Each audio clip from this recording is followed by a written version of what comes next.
Strategic Affairs, subscribe to our YouTube channel. Click the bell icon for updates.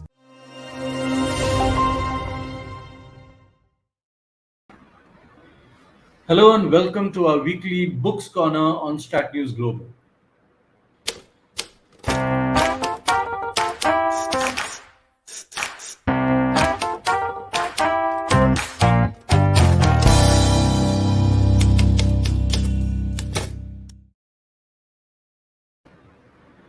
Good evening, I am Surya Gangadharan, and our book offering this week is Kathmandu Dilemma, Resetting India Nepal Ties by Ranjit Rae, former ambassador to Nepal. Ambassador Rae, welcome. Glad to have you. Thank you. Thank you. Ambassador, you were there from 2013 to 2017. That's correct. And 5 years down the line, when you look back, why is it that we are so disliked there? I mean, that's the first chapter of your book, the one that grabbed my attention when I opened it. Why are we so disliked there? What did we do or not do?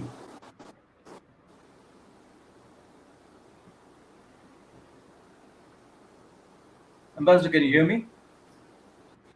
Yeah, now I can. I think there was an interruption in between, and I missed your question. So the question I want to ask is, the very first chapter of your book grabbed my attention because it writes about why we are disliked in Nepal. So what is it that we did or not do that made us so disliked? You were referring to my tenure. So I was there for about 3.5 years. And of course, it was a very, very eventful time. The earthquake happened. There was, the constitution drafting and what followed. So it was a time of ups and downs in our relationship. And this book is really about my assessment, my experiences, how I think about Nepal, how the Nepalese perceive us. And one of the things that really struck me is this, sense of, not amongst everyone. This is really, I'm talking about the elite. There's certain resentment. And I think there are a couple of factors, and some of them are understandable. If you look at the size of the two countries, look at the asymmetry. I mean, Nepal is 1/3 the size of Bihar in terms of population. And look at the geography. If you're sitting in Kathmandu, so behind you in the north or above you is the big Himalayan massif. And then if you look east, west, south, you see India.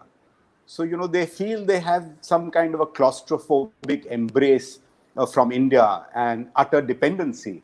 And, they resent that. Of course, they can't do very much about it, but there is this feeling of resentment and always trying to seek greater space, political space, and so on. The second factor is, there is so much that binds our two countries, whether it's culture, civilization, language, cuisine. So if everything is so similar between our two countries, then, what is Nepal's own unique identity? What is it that makes Nepal a unique nation state? And that is why they are so possessive about two factors. One is that the Buddha, Lord Buddha, was born in Nepal, in Lumbini. And the second, of course, is that Mount Everest is in Nepal. This is the identity issue is the second factor. And of course, the third factor is, the nature of Nepali nationalism. And if you see Nepal's contemporary history, it has been a huge struggle for political emancipation and for a more inclusive society. And India has generally supported the aspirations of the Nepalese people. And this has riled the ruling elites of the day, which have then, provoked this sort of anti-India sentiment. It started off in the times of King Mahindra, and, it continues in the time of the left parties that have been ruling for some time in the past. So I think, these are the sets of factors. And this is what I try to explain in my, very first chapter, which is called, Why Don't They Like Us? So I like to refer to what you've written, sir, that some Indian ambassadors have behaved as viceroys, arrogant, patronizing, and occasionally dismissive of Nepal's pride as a sovereign country. You also refer to the lack of contacts between politicians of the two countries and the micromanagement, here again in quotes, by Indian diplomats and intelligence agencies in the internal affairs of Nepal. What are we doing about it? Is this still continuing? Are we trying to correct it? You know, partly this is the perception in Nepal that Indian political leaders have basically subcontracted the handling of Nepal to the bureaucrats, the diplomats, and the intelligence agencies. And there was this feeling that, there was not enough political engagement. Of course, this has changed now. Prime Minister Modi has made 4 visits to Nepal in the last few years, in as many years. And this must be some sort of a record, I think, to a neighboring country. Yeah, absolutely. The other factor, of course, is that historically there were a lot of connections between Nepalese leaders because many of them were in exile in India when they were fighting for democracy in Nepal. So they had established very good contacts with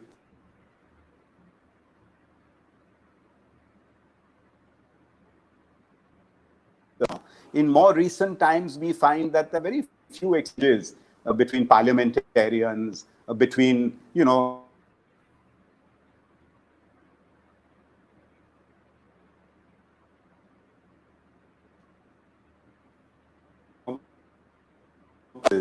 and this border, Bihar, Uttar Pradesh, Uttarakhand, Bengal, Sikkim. So I think we really need to step up this interaction both at provincial and national levels.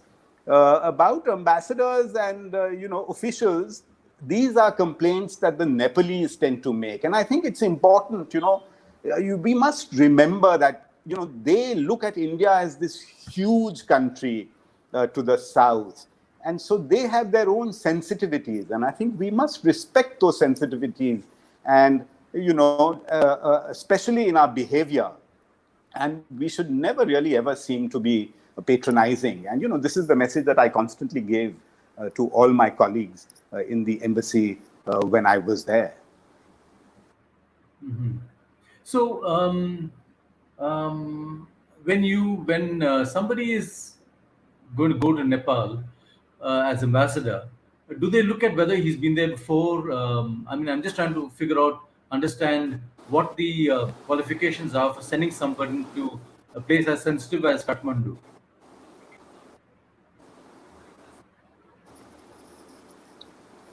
Well, in my case, I had been joint secretary of the Northern Division in the Ministry of External Affairs. So I was dealing with Nepal and Bhutan. And, that was also a very critical time because the whole Maoist insurgency, was winding down, and India played a facilitating role in bringing the Maoists into the democratic mainstream. They gave up their weapons, joined multi-party democracy, and this was really a very historic achievement of Nepal. So in my case, I think, it was quite logical that, since I had some experience of Nepal, it made sense. And I think this is the policy that we should really try and follow, and especially in the neighborhood. Because, the neighborhood is very different from a standard diplomatic assignment that you might have in Europe or in some other countries. And it requires a different skill set and experiences. And I think this must be accommodated, and this must be factored into the decision-making when we appoint our envoys to neighboring countries. Ambassador, I'd like to come to current issues between India and Nepal, Lipulekh. Now, Nepal has not presented any hard evidence as to its claims.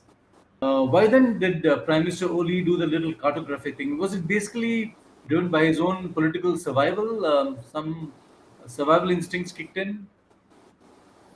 Well, absolutely. On Lipulekh, Kalapani, and Limpiadhura, I think we have a watertight case. And I have a very detailed chapter in my book on this issue. So there is nothing that India needs to be defensive about. And, the Nepalese really don't have any case for this territorial aggrandizement. My sense is that Prime Minister Oli, when he was attacked from within his own party, and he lost support of important senior leaders within his party. He lost support within some of the important organs of the party. So he was under a lot of political pressure domestically. And normally, communist or left-oriented politicians in Nepal, you divert attention by raising some bogey, and normally that relates to India. Because as I was saying earlier, that, there is a very strong dose of anti-Indian sentiment in Nepali nationalism. And I think this is what Prime Minister Oli tried to do. He thought, this would rouse public opinion in his favor and consolidate his position. Of course, there was also a sense in India that, did China have something to do with this? My own sense is that, this was related really to the domestic politics and machinations in Nepal. And of course, China takes advantage of these irritants that come up in the India-Nepal context. And interestingly, there were allegations that the Chinese have undertaken some land grab in northern areas of Nepal, and this was very promptly denied by the Nepalese government. It's a very, very different kind of strategy that they applied. Of course, now there's a new government in Nepal, and that government has, set up an investigation.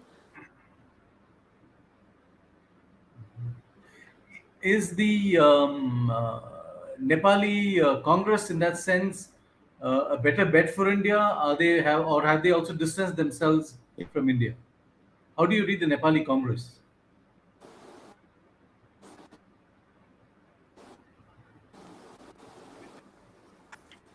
Ambassador Rae, can you hear me? Yes, now I can.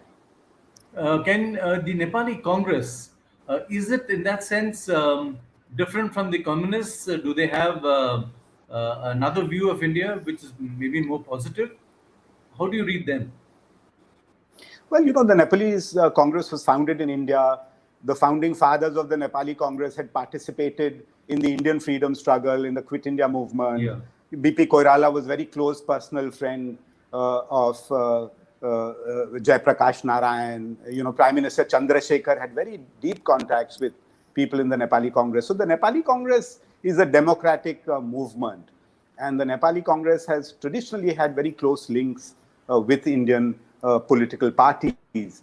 And interestingly, when King Mahendra abolished multi-party democracy and introduced this partyless panchayat system in Nepal, it is the Nepali Congress that really protested against it, and their leaders came into exile. And that is the time King Mahendra then tried to encourage the communist parties to counter the democratic forces such as the Nepali Congress. And that's when the monarchists, the royalists and the left parties got together on the plank of anti-Indian nationalism. So certainly the Nepali Congress has very strong links, very old links with India. But the boundary issue, for instance, this whole Kalapani issue was raked up by the Nepali Congress. Soon after our map was published in November of 2019, after the reorganization of Jammu and Kashmir, even though the external boundaries hadn't changed at all. So it was the Nepali Congress that was starting to play this nationalism card. They wanted to embarrass the Oli government. So, political parties feel that this is something that benefits them, in terms of garnering more public support. Tell me, Ambassador, has the time come to revise that treaty of friendship that we have?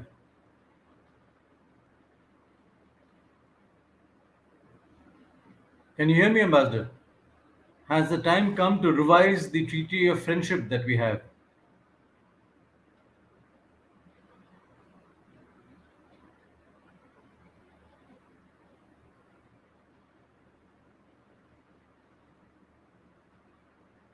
Ambassador, can you hear me?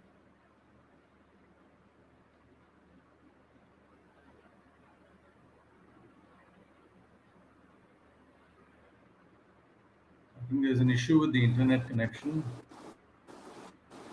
Ambassador, can you hear me? Can you hear me, sir? Yeah, now I can.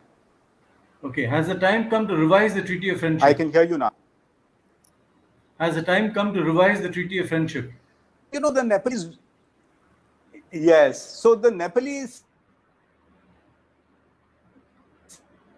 19, and much water has flown down the Ganges into the Bay of Bengal since then. The world has changed. So our treaties should also change and accommodate, the new sort of dynamics in geopolitics. So, treaty is basically a compact between Nepal and India, where Nepal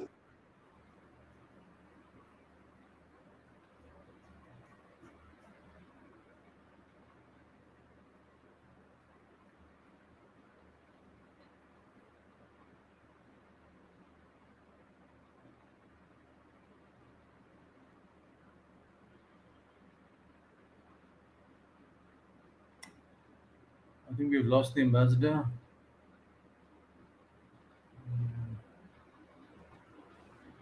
these security clauses are no longer operational for many, many years. So I think, the time really has come to revise the treaty. We've done so successfully with Bhutan. And I'm sure we can find words that accommodate our concerns as well as Nepalese interests. And when Prime Minister Modi went to Kathmandu in 2014, he publicly said that we are prepared to revise or review this treaty. We are prepared to do, whatever Nepal wants. We'll consider it, and we'll try and come up with something that is acceptable to both sides. And this has become an irritant. Of course, publicly, the Prime Minister only used to say that, look, this is an unequal treaty because it was signed by the Prime Minister of Nepal and the Indian ambassador to Nepal. So how can it be equal? But this is a very superficial reading. It's much more about the security clauses which Nepal feels derogate from their sovereignty. So I think, instead of allowing this problem to fester, perhaps the time has now come to sit down, and work out a new compact that accommodates the concerns of both countries. So I come now to the elephant in the room. It's the last question, and this is about China. They've made significant inroads into Nepal. You referred to this a little earlier. How do we deal with this? And of course, it also brings to question here the economic partnership we have with Nepal. Can you attempt to answer these questions? China has certainly made huge inroads, and this is partly because China is expanding everywhere. It's all over the world and in our entire South Asian region. So Nepal is not an exception. The second factor, of course, is there is a triangulation in the Nepal-India-China relationship. And whenever there is a downturn in the Nepal-India relationship, Nepal tends to turn towards China and play the so-called China card. So in 2015, after the problems with regard to the constitution, Prime Minister Oli made a very spectacular visit to China and signed a slew of agreements on connectivity, road construction, railway lines, all kinds of other programs. And of course, Nepal is an enthusiastic partner of the Belt and Road Initiative. So they have something called a Trans-Himalayan connectivity project with China. And, China has also provided.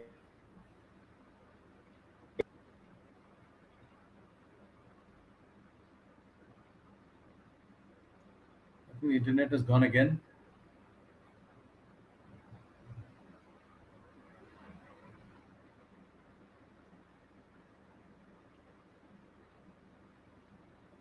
The glitch.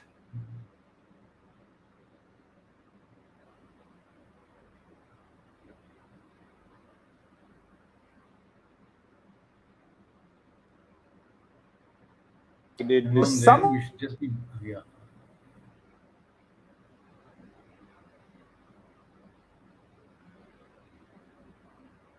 Ambassador Rae? Yeah. Sorry, we lost you. Sorry, sir, we lost you. Can you answer that again? Because you just kind of froze over there. The internet went off. Can you hear me, sir? Can you hear me? Sir, can you hear me?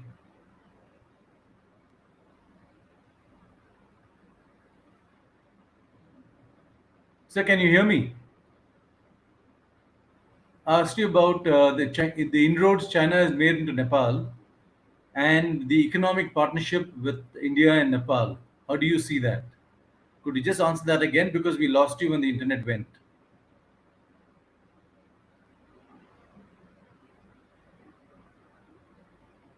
Sorry, I think we've lost the